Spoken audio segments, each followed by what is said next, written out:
All right, so we're going to be taking a look at the Navajo independent pronouns and the verb to be and all its conjugations. For those of you who don't know, Navajo is an American Indian language spoken in the United States of America in the Southwest primarily. I believe in not only northern Arizona, but southern Utah as well as New Mexico.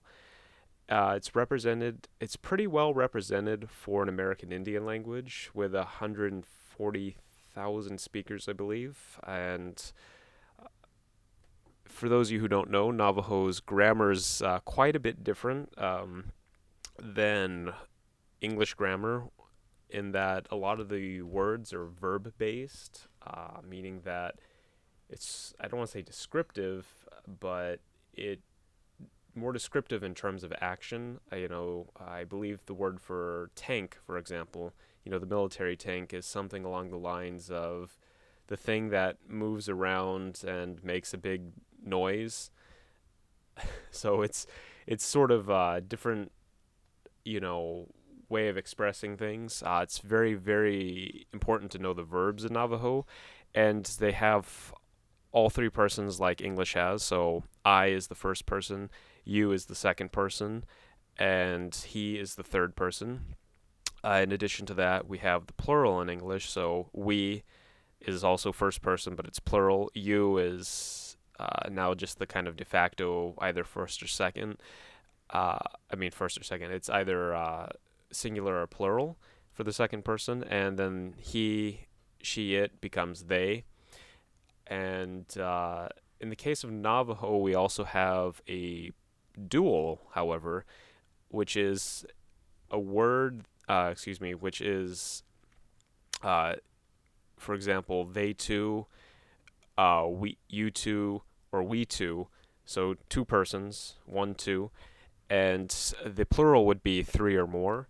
So that's kind of important for the conjugation, and it's very specific in that sense. In addition to that, though, something that might take a little bit more getting used to is the fact that Navajo has an additional third-person third-person conjugation, referring to people who I believe it's not present at the time, who aren't present, or not to confuse like the subject. So it's sort of similar to if you're familiar with Northern Germanic languages, such as Swedish, where they differentiate between the third person pronoun, whether something's referring to their own property, Hans or Sin.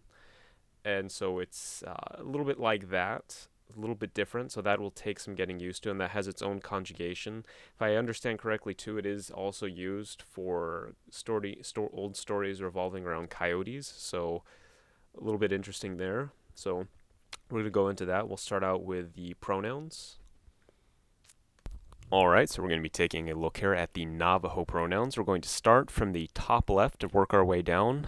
So that's going to be the singular, then move to the dual, and then the plural. So starting out, we have the first person singular, she, which is I, ni, which means you, pi, which means he, she, or it, ho, he, she, or it, dual, ni, he, we two, ni, he, you two, pi, he, she, or it, they two, ho, they two, plural, tanihi, we, tanihi, you plural, tapi, they, taho, they.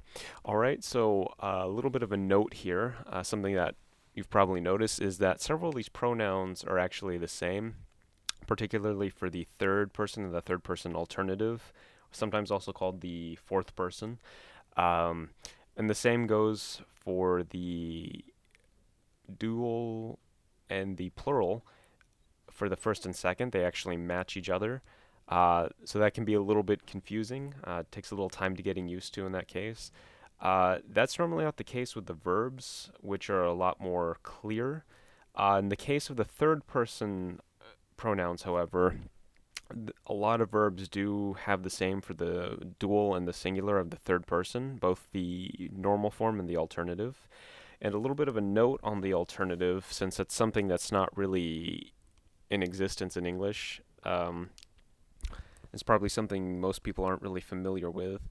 The third person alternative is used for human beings only. It's only used for people. In older coyote stories, it is apparently used for the coyotes. It can be used for, let's see, speaking of somebody who's not there, like a mom speaking about her children. Let's see, you can use it to refer to people of a different status, people who are, let's say, other family members or extended family members. Let's see, people who are in official positions. You can also use it to speak in terms, like in English, when you say, when one's rich, when you're rich, you're not necessarily happy. Technically speaking, you could also say when one is rich, one isn't necessarily happy.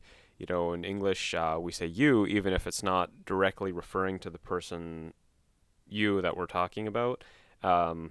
So to be a little more clear or concise, you could say one is doing something. When one is rich, one is unhappy. Or you could say you. That's more common. In this case, in Navajo, you would use the third person alternative or fourth person. So it can be a little less direct. And so that's a little bit of a different usage. And it's also used for differentiating between two third persons. So, for example, Tom and Steve were walking, and while they were walking, they were also talking and not paying attention, and he hurt his foot. And so, to kind of distinguish who hurt whose foot, you can use one of the third persons. It's a little more clear. So the main person might be the third form regular. The alternative would be the person who's more on the side, less prominent in the sentence. All right, so this is the first form of to be. We're going to go over it in the first person, and then we'll go over the other conjugations of this particular form, and then we'll go over the other form of to be, and then a little bit of a summary and how that works and the differences.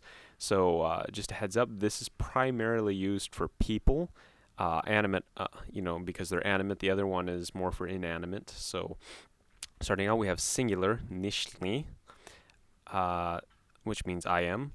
We two are is nitli, and we are is ta nitli. Second person, singular, nilli. You are.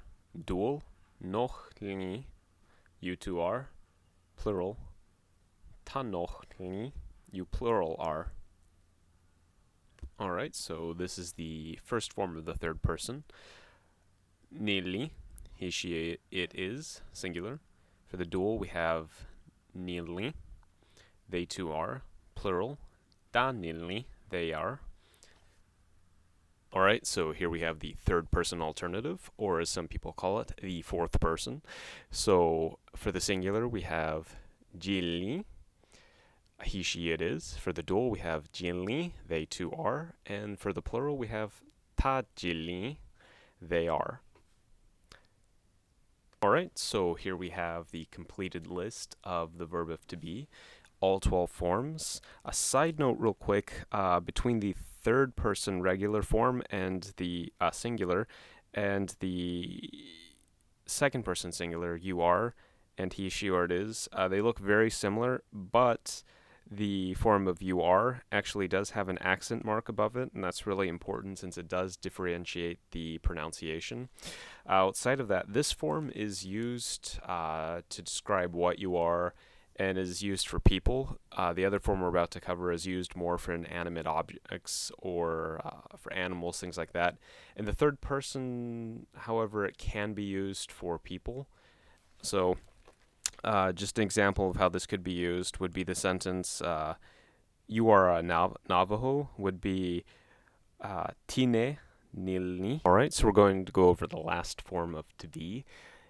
I'm going to simply read this one from singular or first person down to the alternative form, and then to the dual and plural in the same order, and then I'm going to explain the differences, and that'll be it. So starting out, we have anishte, anite, ate, Agite, that's for the singular. For the dual, we have anite, anochte, ate, agite. For the plural, we have atanite, atanochte, atate, atagite. All right, so the main difference between these two forms of to be is that this form is not really used with people, with the exception of the third person when referring to things like, he's related to me, she's my cousin, she's my mother, he's a doctor. In that case, you can use this verb to refer to people. Other than that, it typically refers to non human beings. So, another note on the third person alternative of the verbs, what's kind of important is how they're used. Just kind of a summary again is that they're used typically to refer to people that aren't there, to refer to oneself maybe a little bit less directly, and that pretty much sums up the usage. So there we go. We have the pronouns and the forms of to be for Navajo.